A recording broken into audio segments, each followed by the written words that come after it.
Hey everyone, my name is Logan Rando and I'm an indie filmmaker, and today we are unboxing the GEEKOTO 58-inch travel tripod.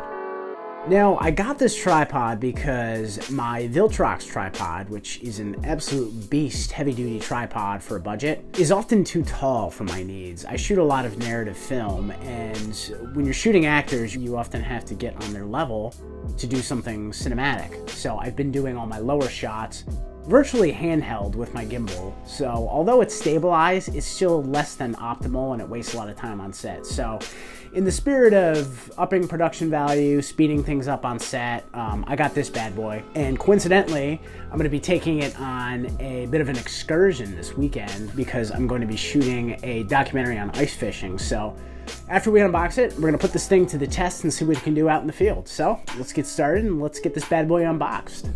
So here it is.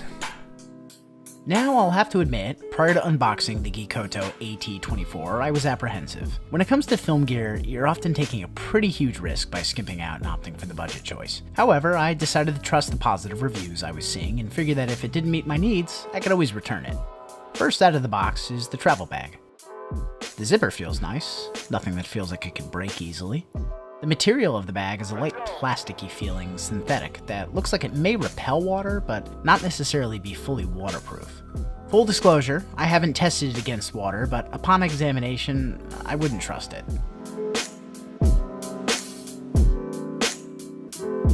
Much to my relief, the tripod comes fully assembled and wrapped in a plastic bag. It's always nice to be able to play with and test a product right out of the box with little to no assembly. The only other contents included are the instruction manual, a promotional flyer, an Allen wrench, always nice to have a spare one of those, and a GEEKOTO membership card? Yeah, I was confused too when I saw that at first. Seemed like a throwaway, but I was curious, so I took a quick look and was surprised to find out that it's actually something useful. It contains a one-time 30% off coupon on a GEEKOTO product, as well as instructions for registering with their site to get further discounts. I'll probably end up using the coupon, so I kept the card. And now to take a look at the tripod itself.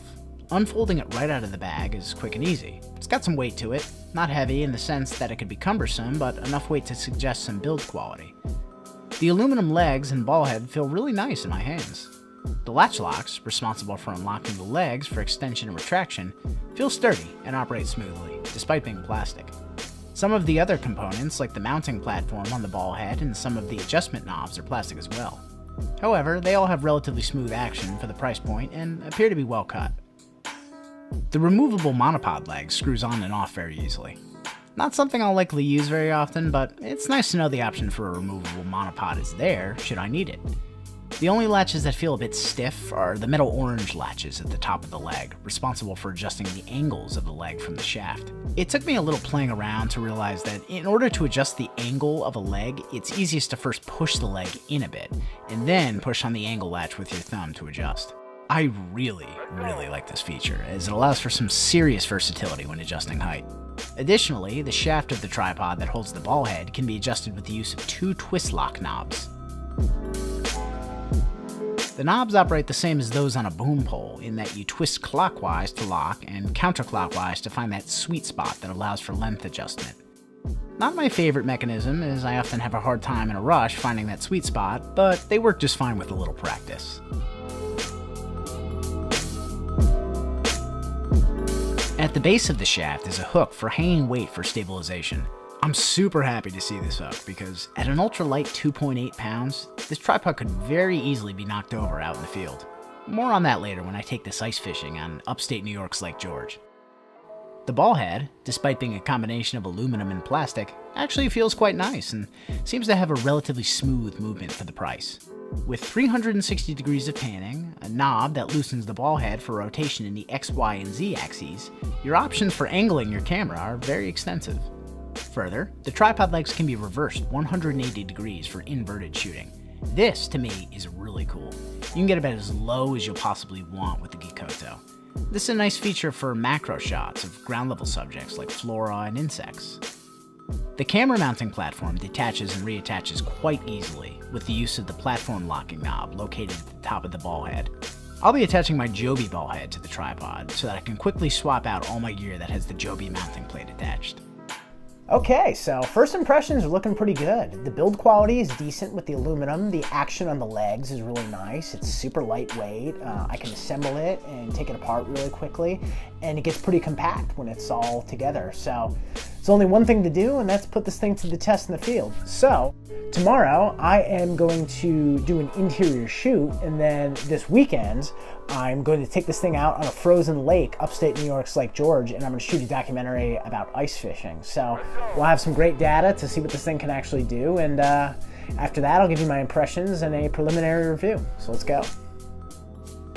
The GEEKOTO almost immediately proved its worth during the interior film shoot. Shots like this, where I'm getting on the level of a very low coffee table to focus on a bottle of wine, were previously impossible unless done handheld with my gimbal. Having such a versatile tripod allowed me to get all the shots I needed for the evening scene within the allotted time. This is absolutely huge for me, as time is the most valuable resource on set. I did unfortunately find that without stabilizing the tripod with weight, some camera adjustments like manually focusing the lens to achieve a rack focus, like I'm doing right here, causes the tripod to shake. Nothing some weight and post-production stabilization can't fix though. And now for the Lake George shoot. Boy was it cold, and boy was it windy. This was essentially the gauntlet of all tests for the GEEKOTO. After setting up, I immediately noticed that the tripod was being displaced by the wind. I decided to weigh it down with a few small backpacks. This worked quite well and seemed to solve the problem.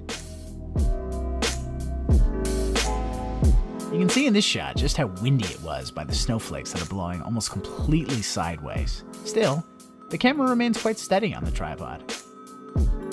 Being able to quickly adjust the height on the fly allowed me to get shots like this without missing a beat. I even gave a pan a try with the ball head. It's not too bad in a jiffy, but could likely use some post-production stabilization. There you have it, guys. My review of the GEEKOTO AT24 travel tripod. Overall, I definitely recommend this tripod. It's a great solution when you need something lightweight that doesn't take up too much space in your camera bag. Overall, I gotta give it a couple thumbs up. So, if you like what you saw today, go ahead and like the video and even subscribe if you feel so inclined. Oh, and be sure to drop me a comment below and let me know if there's any other budget gear you'd like me to review. Thanks for watching, guys, and stay tuned for some more great content.